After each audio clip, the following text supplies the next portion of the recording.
আপনি যদি Facebook, YouTube বা টিকটকে ঢোকেন তাহলে ফাঁদের মতো আটকে যান এবং মনের অজান্তে কয়েক ঘন্টা কাটিয়ে দেন। এটা এক ধরনের আসক্তি। চলুন এই আসক্তি থেকে মুক্তির উপায় জেনে নিই। ১. দিনের একটা নির্দিষ্ট সময়ে সর্বোচ্চ ১ ঘন্টা সোশ্যাল মিডিয়া ব্যবহার করুন। ফোনে টাইমার সেট করুন এবং ১ ঘন্টা পর অ্যালার্ম বাজলে সঙ্গে সঙ্গে বের হয়ে যান। ২.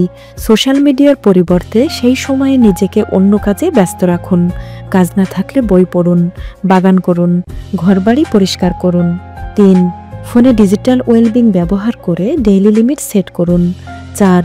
ফোন থেকে সোশ্যাল মিডিয়ার সকল অ্যাপ ডিলিট করে দিন এবং ওই ১ ঘন্টার জন্য ব্রাউজার ব্যবহার করুন। ৫. সকল নোটিফিকেশন অফ করে দিন অথবা ফোনের ইন্টারনেট বা ডেটা কানেকশন বন্ধ রাখুন। ৬. ঘুমাতে যাওয়ার আগের ১ ঘন্টা এবং ঘুম থেকে ওঠার পরের ১ ঘন্টা ফোন ধরবেন না। ৭. কল আসলে রিসিভ করুন অথবা প্রয়োজনে কাউকে কল করুন। এর বাইরে ঘন ঘন ফোন চেক করার অভ্যাস ত্যাগ করুন। ৮. আপনার শরীর, মন ও কাজের কী পরিমাণ ক্ষতি হচ্ছে তা ভেবে কঠোর হন। আপনার কঠোরতাই আপনাকে এই আসক্তি থেকে মুক্তি দিতে পারে।